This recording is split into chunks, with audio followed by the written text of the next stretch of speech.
to the last piece. Again, this is Mr. Conclara. I'm here today with one of my heroes, the one and only Gabe Bondoc. How are you, sir? I'm honored, bro. I'm happy to be here. Thank you. We're here at Kasayaha in Daly City. You're about to go on, and you're also sharing the stage with one voice. And I just think it's pretty unique, the fact that it's the two of you, because you guys kind of did your own.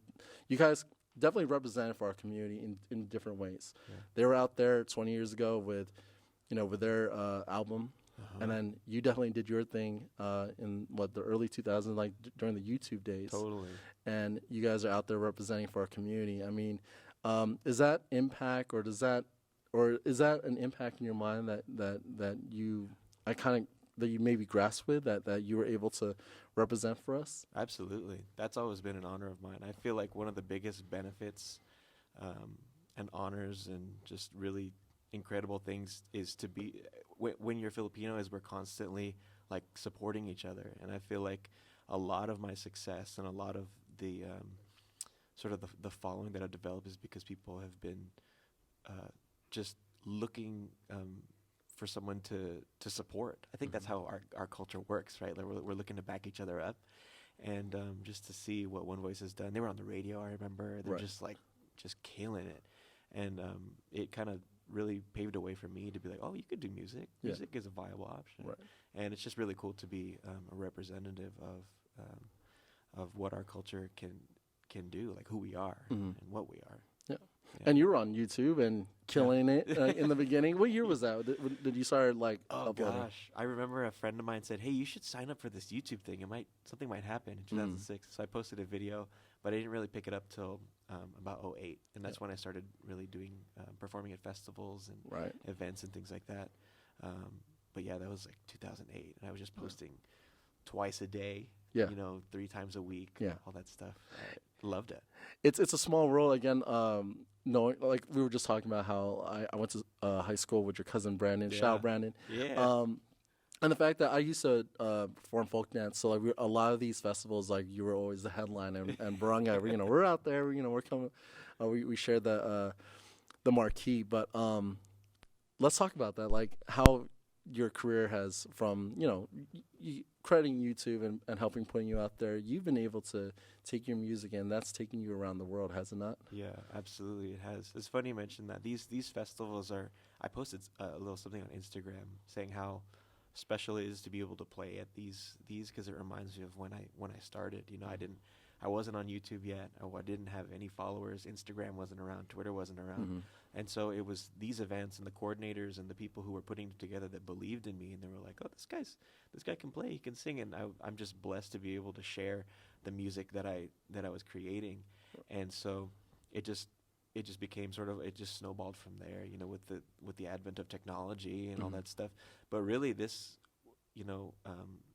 these events are the ones that gave me a platform to really showcase what I love to do. Where was the first, I guess, overseas that your music took you to perform? Overseas, I was able to do a number of events in Australia, which I really loved. Beautiful, beautiful country, beautiful continent, incredible people. And it's so crazy because that's literally on the other side of the world. And if it wasn't for technology, how would anybody know? And that's pretty much the furthest it has taken me. And I'm excited that we're going to do another one of those tours next year, and just to be able to do what I love and take it around the world and take my family around the world. I'm married now and I have 2 kids, and they've both seen so many cities, and I feel like it's such a blessing to be able to take them places, and it's not just, oh, dad was gone, dad was on tour, dad was at work. I take them with me, like they're coming. And it's such a blessing to be able to see them experience different cultures, different cities, different countries, all because I decided I wanted to play the guitar. Right. Yeah, it's pretty incredible. Let's talk about your family life and the fact that, your kids are with you, they're part of you. Like, how is that? I mean, of course, it had to have some type of major impact in your songwriting and your performance, and maybe even just your evolution as an artist. How has being a family man turned you into this new artist today? Totally, man. It's changed my perspective of why I do it. I think in the beginning, a lot of it was, look at me, I want the attention. Like I grew up very introverted. I didn't have a ton of friends. I had a lot of cousins, but as far as like friends at school and stuff, I was pretty much kind of a loner. And so music became a way for folks to sort of see my heart. And so I was like, check it out. Look at this music. Look at this song. I'd love to share it. Now, with all the attention I get from my family, it's like, all right, let me just take a quick break. But what they do for me is they show me that it's bigger than me. And it always has been. I think when you're a young adult, when you're, a teenager, and like in your early 20s, you're still trying to figure out what you want to do. Of course. And now I realize, with a wife and 2 kids, I'm understanding now how big of a blessing it is to be able to. I don't like to say work for yourself, but kind of be an independent artist and support your family and support your kid. Your what your kids love to do. Like they're in gymnastics, they're in school, they're in all this stuff. And the reason why we're able to do those things is because people have supported the music, and so we are able to live our lives as a family because of what music has done for us. And it just provides this huge perspective of who I am as a father and as an artist. Are you is there plans to start having them learn the guitar or the piano or things like that? Absolutely. I would love for them to try every instrument, whatever instrument that is. Even singing, they both love singing, which is it's really special, my daughter sings to everything on the radio. She knows all the songs on my latest EP. And Maverick is singing Happy Birthday in the car and all that stuff. He's 2 years old. And I just, I want more than anything for them. Yes, I would love if they were to play an instrument and be musical, but I just want them to be happy. I think a lot of families, or not a lot of families, but some folks are like, my kids gotta do well in school, get a great job, go do this. I'm just like, I just want them to be happy, right? And if music is what makes them happy, I'm gonna back them up. There you go. Yeah. Well, if anything, you guys have your own band now, for sure. Bondoc. There you go. Exactly. I want to go back to something you talked about just a little bit earlier when you were saying that you were introverted, you didn't have that many friends, but then also your family started coming around a little more when you started getting a little more known. Was that the same thing when like the friends go like, "Oh, I know, yeah, I knew Gabe, I knew Gabe the whole time." Yeah, was it like that? I'm assuming it was. If it was, I didn't see it. I think anybody who saw me playing guitar, I would hang out in the choir room downstairs. Anybody who saw it, they'd be like, "Oh, there's Gabe and his guitar again." And I don't know exactly what that meant, but I think that they saw that there was something. Like this guy really loves what he does. And if there's anything like that, where he's like, "I knew him way back when," that's special to me, because those days were. Those things are long gone now. No, man. So tell me about it. For anybody to be like, I knew him then, it's like, it's a good reminder of where I've been, Yeah, absolutely. Before we get into your new EP, let's talk about as an independent artist. It is a grind. I mean, the music industry it's not easy. A lot of people have their shot at it. It could be, there could be long days, but. How have you stayed motivated? I'm sure that like in the span of since 2006, like there had to be some ups and downs. Oh, yeah. And maybe even starting a family, like is that your time to step away from music or things like that? So what kept you motivated to stay in this business? That's a really good question, man. That's a question I ask myself every day. What's motivating you today? And so occasionally I'll look back at my YouTube videos from like 2006 or 2008. Oh, yeah. It's like, what kept you pushing forward and pushing through? And I think a lot of that was just sheer like passion, just like, oh, I love it so much. And I think the thing about that is occasionally passion and inspiration can fade. There's ebbs and flows in that, but I think the one thing that I need, and I think I have some to a certain extent, but I'm still constantly working on it, is that discipline, that I don't feel like being creative today. I don't feel like posting on Instagram today, but it's like the consistency is what is going to make it happen. Right. Like you're always, I feel like I'm always in between creative ideas, you know, like you might have a really good one and then nothing for a while, but the next one's coming up. You just have to get there, because if you quit and you give up, then you never got there. You're a step away from it. So a big part of what I try to do is just understand that there's another song on the horizon. There's another there's an idea for YouTube. There's an Instagram post that someone needs to see.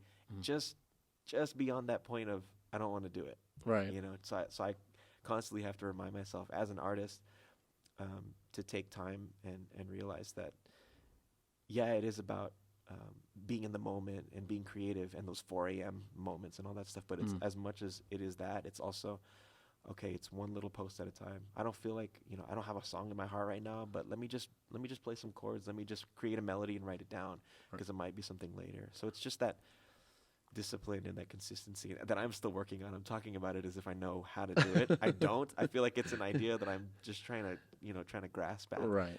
But it really is that idea that just keep the consistency and keep some sort of discipline to know that there's an idea coming. Absolutely. Yeah. It's a complicated equation, but I guess the X factor is that consistency. Definitely. I wanted to check in with you about the whole, because what you were talking about, how you see yourself, you would look back in your videos like 10 years ago, 15 years ago.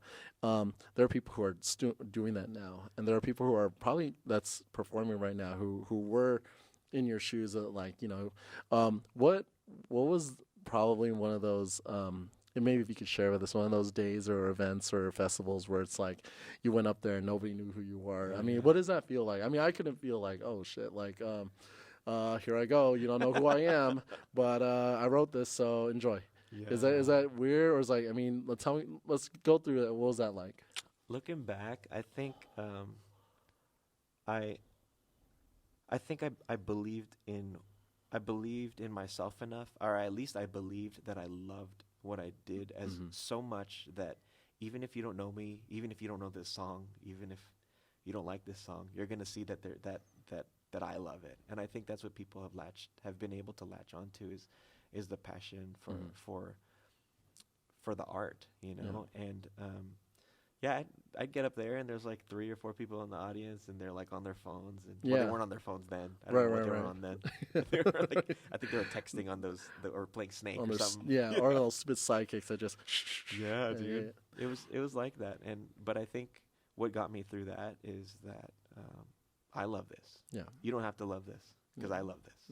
And I think that's been able that has carried me a long way. You know, and that's something that I actually should remember myself, you know, these days too. It's like you don't have to love this as much as I do, because I love this more than anybody in this room. Facts. Yeah. On the flip side, what's it like when you're up there and then you got a whole room and they're singing the words to "Gentlemen Don't" or "First Choice" or things like that? What is that like? You don't even have to sing. Like you're just playing the chord and they're singing it for you. What's that, knowing that you wrote those words? You're the one who took the time with those inspiration to go through that complicated equation, and that's the fruit of your labor. What's that feeling like? It's really special. That's a feeling that you never get used to. It's always amazing every time, because the songs are written just sort of in my bedroom by myself. I haven't done a ton of co-writing. It's been very personal experiences, and so for people to sing it back to you is it's like, because sometimes when you're writing, and just as an artist, sometimes you feel alone. Yeah. And that's where these songs come from. And for example, like "Gentlemen Don't," it was just, I wrote it for my wife, who was just my girlfriend at the time. And I wrote the song because I wasn't a gentleman yet. I was clearly not a gentleman. I didn't have a job. I wasn't making very much money, but I was singing a song. I wrote a song that tried to call me up to this person that I wanted to be. And in some ways, it's very discouraging. It's like you're singing this song about the person you want to be, but you're not there. And so at a show, when people like sing it back to you, it's like I wasn't alone. You know, some folks felt that same way, or some folks wanted to feel that way, and just to have anybody sing the words that you wrote, you know, from the bottom of your heart back to you, you never get used to that, and it's special every time. So I want to ask the obvious question. Why are you so independent? Why can't are you do you not want to be signed? I'm assuming you've been approached. Uh, you know, I'll be honest with you. Maybe once before in the past, but and it used to be that. It used to be early in my career. It's like, all right, I'm gonna get John Mayer's. Like, I'm a huge John Mayer fan, obviously, and he was signed to Aware Records, and then he went to Columbia and all that stuff. And I thought that was my path too. I was like, all right, I'm gonna learn how to do this, and then I'll get signed, and that's how I'll get big. But I think right around the time that I was thinking that, '06, '07, '08, like YouTube came up, Twitter popped That's true. up, Yeah. Instagram, and then it slowly faded away. Like I guess I don't really need it. It would, of course, it'd be helpful, and I would welcome the opportunity, but I'm happy with what I have and who I am and where we are. I think the big thing is like defining what success is. People have a tendency to just say, "Oh, I want to be successful," and then don't say what that success looks like. Right. And I think early on I decided this is good. Like, I'm able to connect with fans. It's like, look at that. There's a comment right there. Like, I can see exactly what they're saying and how they feel about it. What, no amount of money could make me feel better. Like, the creator in me, money's not going to satisfy that. Maybe the provider in me would be satisfied with, making more money or whatever. But for me, it was always, let's satisfy the creative in me, and that instant feedback from Twitter and YouTube satisfied that, and it gave me the drive to continue creating. Right. Yeah. So you define your success. I think so. Yeah. Yeah. In a lot of ways. Yeah.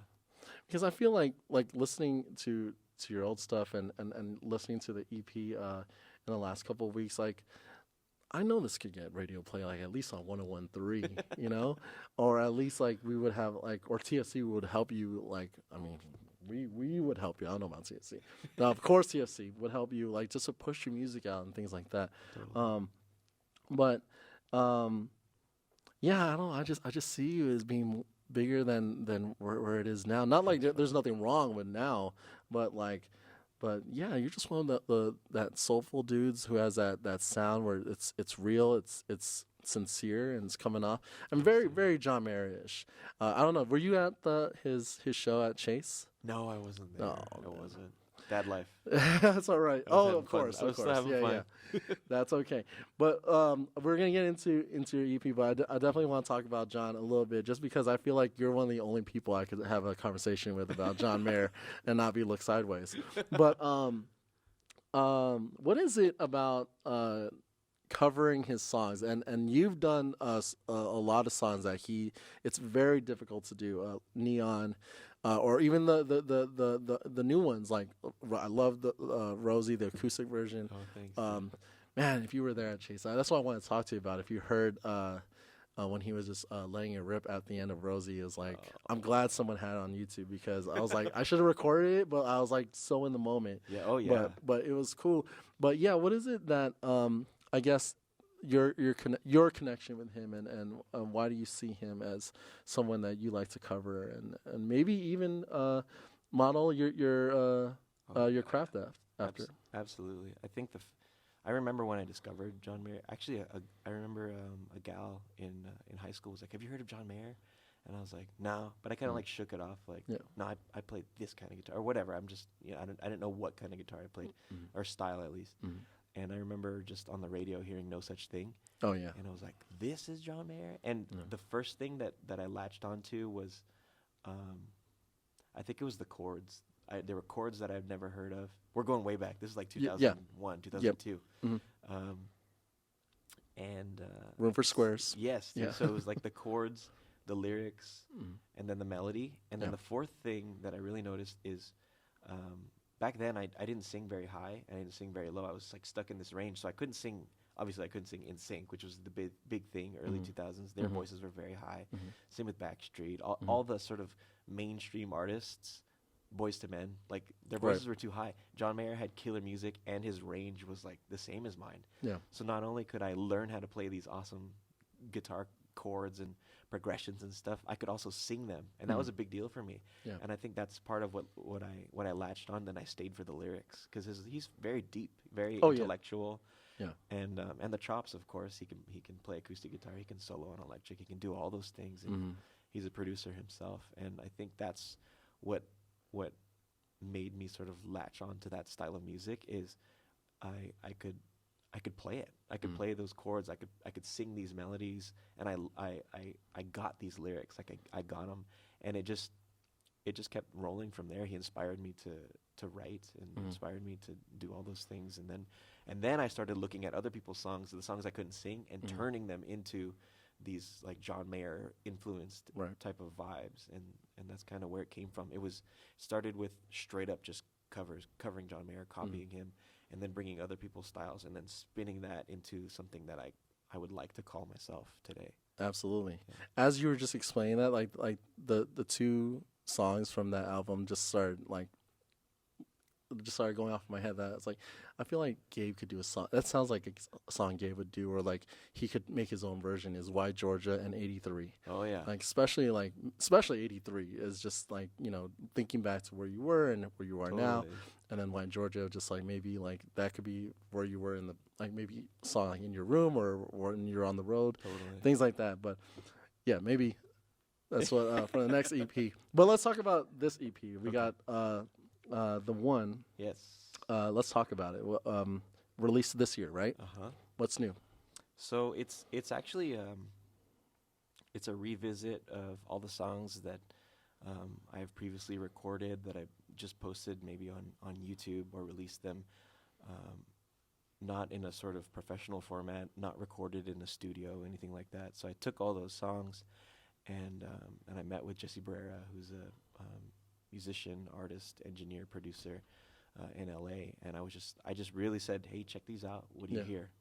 And it was so nice to be able to let go of the production side of it and just kind of just be the artist. I don't know if that makes sense, because for my previous for the last few, I played bass on it. I played electric guitar, acoustic guitar. I was thinking of the rhythms and all that stuff, the harmonies and everything. But this one, I feel like I really let Jesse take the reins, and that made it a cool, more collaborative effort. And you know, everything's better when there's synergy and when there's connection and stuff like that is happening. And so it's a collection of songs that I'd written years ago, but gave like a fresh new spin to, and I really love the way they all came out. It's very interesting because I follow you on Instagram, and I know you're happily married and everything like that. And then I hear songs like Monster and Mistake, and I'm all like, this is the past, right?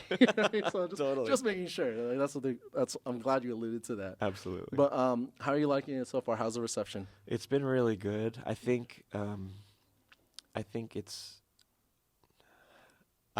I think we set it up for a win, because it's kind of songs that people have known for a while, and so it kind of sits in their heart or like in the back of their mind, and so when they hear it with like a fresh take, it's like, oh, I remember this, and so they're already singing along, and that's what I wanted, is for them to for anyone who listens to it to remember where, you know, when they first heard it, what they were up to 10 years ago, and to sort of blend that with where they are today. A lot of folks at shows will be like, dang, I remember when I was in high school, or I was in elementary school, I was in middle school, and I was listening to this.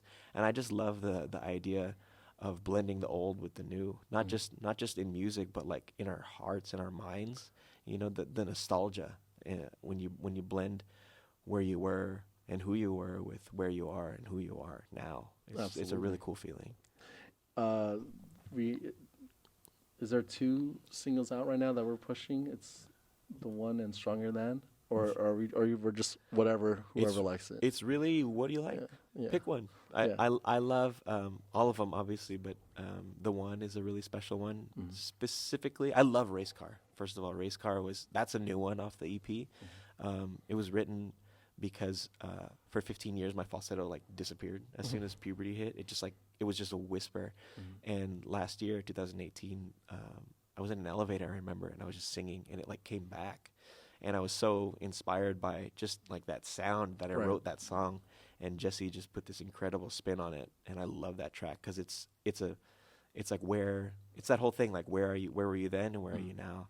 And then on top of that, I really love the one because my daughter sings it with me, Right. and she's got a great voice, and so it's like this is a song that was written in 2008. You know, she was not even a thought in any of our minds, and so to have her singing it is so special. Is there videos out or videos working on or anything like that? Yeah, there's a YouTube video of my daughter and I singing the one. Saw that one. Yeah. But an actual music video. Music video, not yet. I've always been hesitant with music videos because the way that maybe I won't give it away because I do have an idea of how I want it. But we're kind of working on that right now. We're just trying to get the music out. I think touring and getting distribution in other countries and stuff like that.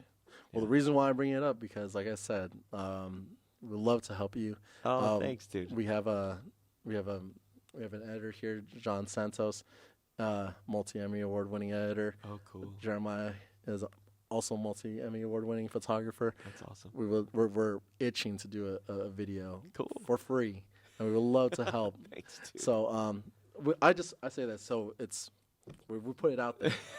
It's legit. There you go. But yes, I mean, thank you so much for the interview. It's been awesome to pick your brain. You know, and hear some of the your thoughts behind the music and you know our good friend John Mayer. Yeah, totally our best friend, our best friend of all time. I asked you this last time. And I only gave you one choice, but that's because there's three of you guys. Oh, before we get into that, I'll let you think about it as I ask this other question. But I'm gonna ask you if you can give me maybe your top 5 or top 3 John Mayer songs. I just really want to know. Totally. But then.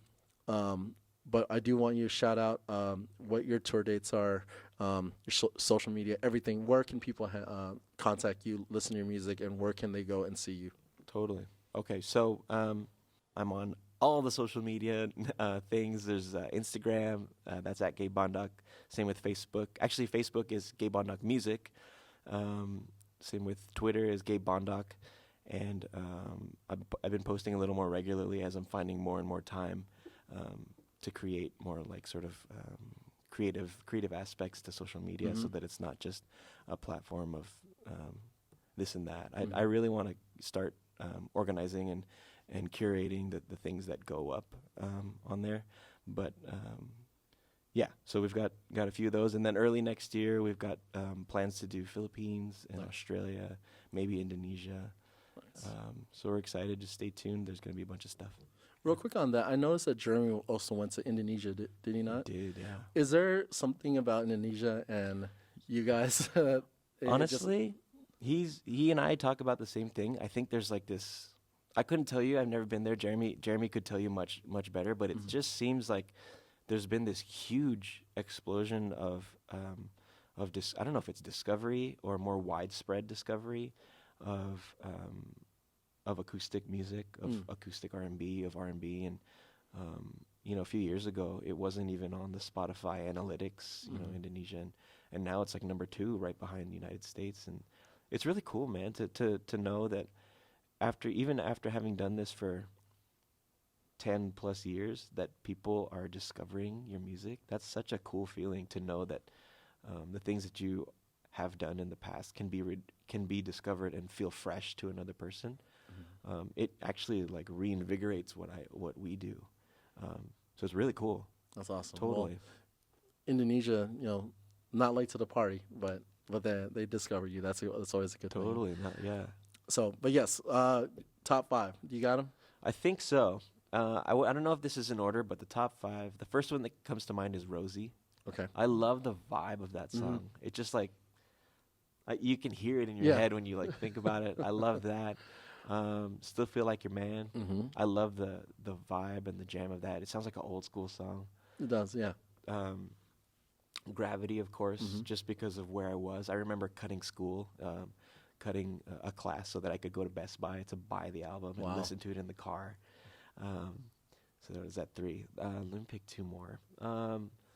Why Georgia comes to mind because it was one of the first songs where I learned how to do something really complex on the guitar. At this point, it's not that complex, but when I was learning it, I had no idea. Like, this is crazy, dude. You can do this, and you can sing on top of it at the same time. Right.